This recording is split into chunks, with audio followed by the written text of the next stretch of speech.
Hey guys, if you're shopping for knives and gear, make sure you check out the description of the video you're watching right now for links to some great online retailers. There's also individual links for knives that I personally recommend. Thanks! What's going on, YouTube? Metal Complex here, and today I've got another interesting knife review slash knife overview to share with you guys. This is the We Knife Co. Snecx Mini Buster. So, it was a collaboration with a custom knife maker, or based on this other knife that I was unfamiliar with completely before I handled this, and that was made by a gentleman who goes by the name of Snecx, and the original Buster, which I believe was much bigger than this. I suppose it's fair to assume that there was a mini Buster that he made at some point, or at least the concept of it, and then this was the end result of that as a production knife made by We. So that's pretty cool. This is definitely one of, if not the most attractive, one of the most attractive knives, essentially is what I'm saying, from We that I've seen in a long time. So I was definitely wanting to check this out. This knife was sent to me by @herms.things on Instagram. Please give him a follow. It's because of people like him that I'm able to bring you guys daily knife content. It's also because of my generous patrons. Thanks so much for supporting me right now. If you'd like to get your hands on some of these cool stickers, there is, of course, a link down in the description. And follow me on Instagram. Let's go ahead and get a measurement of this knife. Very preferable size for me. This is coming in just a little bit over 8 inches. Maybe they'll call that 8 inches on the dot. If you look it up on Blade HQ. Blade length 3.5 inches and cutting edge about 3.4 inches. Extremely preferable size for me. Your taste may vary, and it probably does. How about some size comparisons up against the Ontario Rat Model 1? Rat 1 is coming in at 8.6 inches overall, so you can see there it's not as big as the Rat 1. It's definitely a full-size knife. How about up against the Spyderco PM2? Spyderco PM2 is coming in at 8 inches. I'm sorry, 8.3 inches overall. How about up against the Benchmade Griptilian, or in this case, the Ritter Hogue? Ritter Hogue is coming in at 8 inches. This is very similar in overall handle length and blade length, but there are some differences because of the positioning of the flipper tab and the lack of a flipper tab on the Benchmade Griptilian, but it is around the same size. And last but not least, the Spyderco Para 3. Spyderco Para 3 is coming in at 7.25 inches overall. How's the action of this guy? It's very good. We does a great job in general with action, but this is something a little bit extra versus some of the We knives that I've handled here recently. It has an extra feeling of quality about it. Without the logos and things and maybe some of the lines, you wouldn't have a hard time convincing me that this was from Riot. I don't know what it is about this that feels extra special inside of the pivot, but it definitely does. It's very, very smooth. The flipper tab is small and unobtrusive. It's nicely knocked down, but it is a little bit pokey. After about 10 or so flips, especially if you're more of a push-button person, if you like to light switch it, it's all right, but I tend to want to do this, right? After 10 or so, it's a little bit pokey, and sometimes, as you can see there, I slip off the end of it. This isn't really a problem, right? Because the trade-off is that it's not nearly as obtrusive as some other flipper tabs. In fact, most other flipper tabs that we see on common titanium frame locks such as this. So yeah, that's fine. The D10 is tuned properly. It's definitely going to deploy. There's no double clutch, and the D10 is nice and clicky. I'll let you guys see that here real quick. Click. That's nice. Okay, let's go ahead and do a hardware check on this guy. Get out my tools here real quick. You can check out my tools down at the bottom of my description. They are inexpensive and very effective. Let's go ahead and stick that in right there. Pivot is going to be T8. And I believe this body screw back here, which is a nice, thick, large fastener. I really like that style of fastener. It's also T8. T8 here is the pocket clip screw, also a T8. Yeah, okay, that's nice. And that doesn't have a thing. Okay, so it's T8 all the way around. That's wonderful. I'm really happy about that. That makes it easier to disassemble versus everything being T6. And there's fairly minimal hardware on this knife, so that's great. Let's do carry profile. Thickness up against the Spyderco Para 3. I honestly thought it would be substantially thicker. It is just a little bit thicker than the Para 3. Not that bad. Let's go and do height up against the Spyderco Para 3 and PM2 because they're a tad awkward in the pocket. Overall length is definitely shorter than the PM2. It's honestly maybe just a hair longer than the Para 3. Height, it's definitely shorter this way than both the PM2 and Para 3, so that's not going to be an issue, speaking in terms of, dimensions that way. Let's go ahead and measure blade stock thickness. The blade is actually fairly thick by most people's definition. Thickness on the blade is coming in at 155 thousandths, which is about ZT0562 territory. This is a titanium frame lock that does have a little bit of milling in there. It feels a bit chunky. Titanium scales feel a bit chunky, but yeah, there is some milling in there. So let's go ahead and weigh it and find out what's going on there. Get out my scale here. Weight on the Snecx Mini Buster coming in at, wow, a totally reasonable 3.99 ounces. Now that's over the ounce and inch mark if you go by that. I like to carry knives between the 4-ounce mark and the 6.5 ounce mark, so that doesn't bother me at all. For some people, this is going to be a little bit big or perhaps a little bit thick in the pocket, but a lot of people I feel like still go by that old standard of right around 4 ounces. So that's going to make a lot of people happy. I don't have an issue with that, even though the blade length is only 3.5. It's not really a problem. If you like to wear athletic shorts or skinny jeans or leather pants, this probably isn't going to be for you. I'm not making fun of you. I'm just saying it's probably not going to be comfortable. If you like to wear jeans on a day-to-day basis, just regular jeans, whatever you define that as, just more baggy jeans, or just like a regular or relaxed fit jean, I guess, this is probably going to be just fine. I know it would be for me. All right, let's go over the anatomy of this knife. So we have sort of a, I guess it's kind of a bead-blasted titanium frame. And yeah, it looks really, really nice. I wouldn't say we have overly sharp areas, maybe here, and that's probably the sharpest area. Other than that, here's the thing. You're really not going to be coming in contact with that area while you're holding it. In fact, ergonomically, the lines are really, really good. I am kind of really trapped in this one area, and I wear an XL glove, and I've got just enough room to hold it right there. And I'm comfortable there other than the pocket clip. The pocket clip sticks up quite a bit, and I definitely feel it. I feel like using this knife continuously over time, for a long period of time in one sitting, you would definitely start to feel that clip. This is a knife that I would use harder than a lot of folding knives, and something I would take out and use for long periods of time. So if I was going to do that, I'd be wearing gloves. But other than that, no, I'm locked in pretty good. I like the jimping back here, and I really like this little notch. It doesn't do much for traction, but it does look nice. The jimping has just enough traction on it to be functional. It will catch your finger. Depending on what style of gloves you're wearing, it might catch it, it might not. The blade has this cool... I used to call this cloudy day, and sometimes I refer to it as vapor blasting. I don't think it's actually vapor blasted, but it does look really, really nice. It's some variation of blasted blade.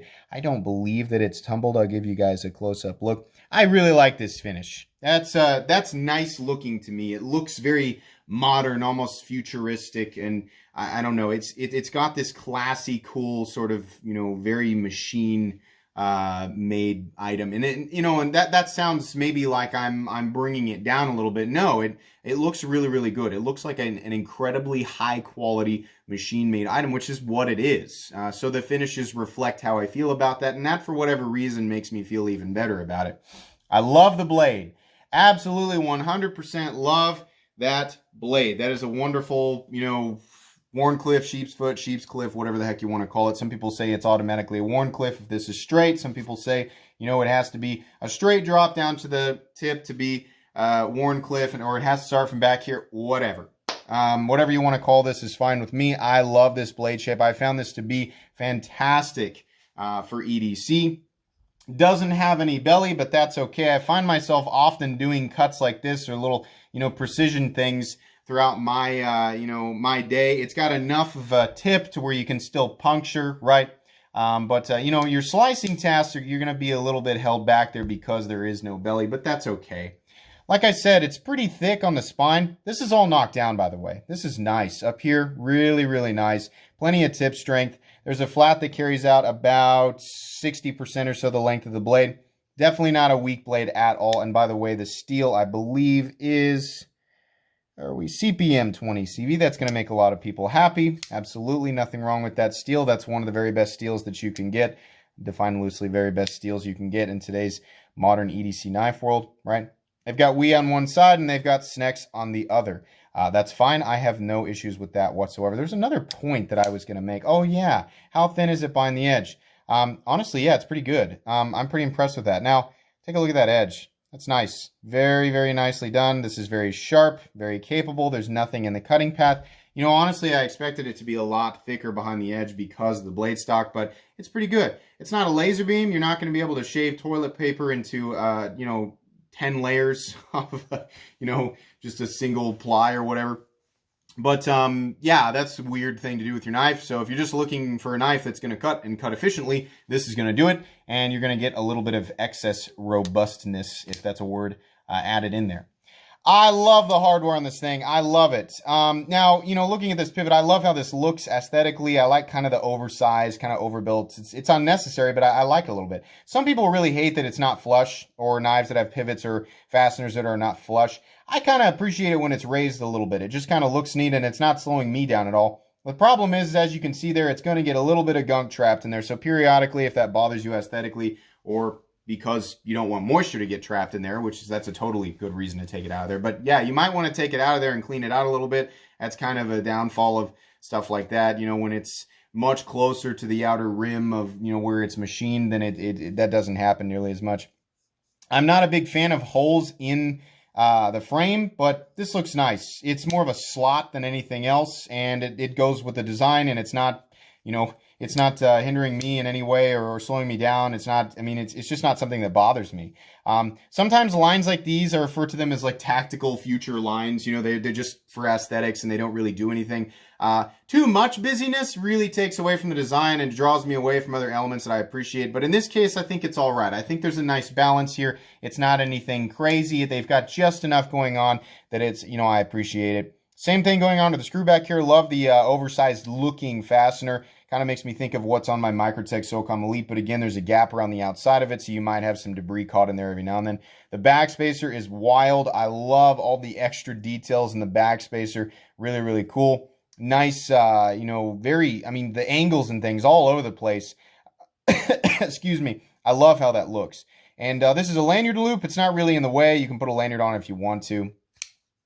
But it's not, you know, it's not being prioritized over anything. Pocket clip, there's a slot, you know, that sets in to the frame, and it is milled to go perfectly along with the rest of the knife. I appreciate that. It looks good. It really holds true to the theme here. The problem is that the tip of this pocket clip is a little bit pokey. It kind of does that thing where it comes down and curves up, so it's a little bit of a bill and a hook, and in some cases, you know, truthfully, in and out of these jeans that I'm wearing right now are about the most regular jeans as you can find. It's not a problem. But sometimes pocket clips that are shaped like that snag on things. Fortunately, this is titanium and it's going to be a little bit more forgiving. It's also definitely a more robust clip than your standard, what's a good example? Something like this. It's definitely more robust, definitely stronger than that. So it'll probably serve you just fine. Just don't be surprised if it gets caught on something. And it is a little bit of a hot spot. Not that big of a deal. This does have a steel lock bar insert that doubles as the over travel stop, as is the case with pretty much everything in this price range. And the blade is perfectly centered with no blade play up, down, left, or right. We are locking up at about 30% or so here, and that's just fine. This area up here is basically an enlarged sharpening choil. You can get one knuckle in there, but it just, for whatever reason, it doesn't feel like that's where I want to put my hands. I want to hold this knife like this, which is pretty rare, because if there's ever anything up here, this is my finger approaching the forward choil there. This just feels more like a sharpening choil to me, and I really just want to hold the knife like this. I don't feel like I'm too far away from the cutting edge. Maybe I am a little bit, but yeah. This is cool. This is definitely one of my favorite knives from WE for a long time, and WE has not done anything in a while that's, where I've just been like, wow! Unfortunately, guys, at the time of this recording, you cannot get this knife, but I'm going to link the listing for it anyway, just in case it comes back, depending on when you're watching it. I'm also going to link WE knives in general so that you can see what WE has going on right now. This knife came in one other variant as far as I'm aware of. It was all black and had some bronzed hardware. I thought that was pretty cool too. I think the two different forms that they originally released this in were pretty nice. These came in at $289. So $290. That feels a little high. You know, asked me a year and a half ago, you know, I would have been like, heck yeah, that's awesome. This is above and beyond. But right, the $300 mark gets you some excess. You know, oftentimes we've got some interesting inlays, and I'm seeing, in some cases, exotic pocket clips. I've even seen some Timascus clips being thrown on things in that price range, right? This is titanium with some interesting milling lines and 20 CV. You know, in a lot of ways, this is really, really cool and aesthetically interesting. You know, in kind of a, it's got kind of a simplistic profile, and some of the extra complexities are in the aesthetics, and that's nice. But it is just milled titanium and 20 CV, which is very plentiful in today's knife world. This is made in China, by the way. I feel like everybody knows that about now. So its competition in this price range is, you know, a lot of, there's like inlay work and other crazier things. So at 250 bucks, I would have felt a lot more comfortable, but this is weird. It's a foggy area because there's obviously some excess that went into this. I mean, Orwee's just getting better all the way around. Not that they were bad to begin with, but this just feels good. I suppose the max, you know, that I would like to have seen this at was about 275 bucks, but I'd feel a lot more comfortable if it were down in the $250 range. Should you spend 290 on it? I can recommend the design. I feel like there's a lot of competition a little bit higher, but it's teetering on that. So yeah, if you can find one for less than that, I would say this is a good enough design, you know, to go ahead and give it a try. Just be aware that there's a lot of really great stuff out there for that price. But this was really cool. Definitely one of my favorite knives from WE. I think that's going to be pretty much it today, guys. This was fun. This was interesting. Thanks so much at Herm's Things for letting me take a look at this. Be sure to follow me on Instagram. Guys, that's going to be pretty much it. If you enjoyed this video, please leave a like. If you'd like to check out my other content, I do, of course, have lots of videos of knives that are either expensive or inexpensive that I do or don't like. So check those out. And if you enjoy all my content, go ahead and click on that Metal Complex logo right there and subscribe, because there's definitely more coming. Thanks again for watching, everybody, and have a great day.